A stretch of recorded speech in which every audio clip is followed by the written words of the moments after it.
জামাইয়ের একটা কল দে। আর পুরুষ মানুষের রাগ হইল গিয়া বরফের মতো, কোনো কিছুর লগে ধাক্কা খাইলেই ভাঙ্গা চুরমার হয়ে যায়। আবার যখন একটু রোদ পড়ে তখন একটা কইলে পানি হয়ে যায়। আর নিজের জামাইয়ের লগে কিরম রাগ করে থাকে, হ্যাঁ, তার লগে একটু সবসময় একটু ভালো আচরণ করবি, হ্যাঁ, একটু ভালোবাসবি, তাইলেই না সে তোর আপন হইব। শোনো মা, যে ভালো মানুষ সে ভালো আচরণই করে, আর যে জানোয়ার সে খারাপ আচরণই করে। এরকম কথা মুখেও আনবি না। তুমি কি জানো সে আগের বউয়ের সাথে এখনো যোগাযোগ রাখে, ওর বউয়ের কাছে এখনো যায়? আচ্ছা মা, সবসময় নারীরাই অপরাধ করে, পুরুষরা অপরাধ করে না? নারী অপরাধ করলে তার স্বামী মারার অধিকার রাখে। যখন পুরুষ অপরাধ করে তখন তাদেরকে মারার না কেউ থাকে না। আর এই সংসারে এত অশান্তি কেন জানো?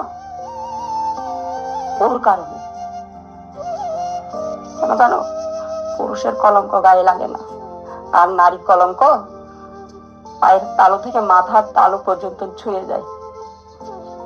এগুলো হচ্ছে সব তোর ভুল ধারণা। নিজের স্বামীরে যদি তুই আদর ভালোবাসা সোহাগ দিয়া নিজের কাছে বাইন্দা না রাখতে পারস, তাহলে তো হয়ে জামাই আগের বর কাছে যাইবই।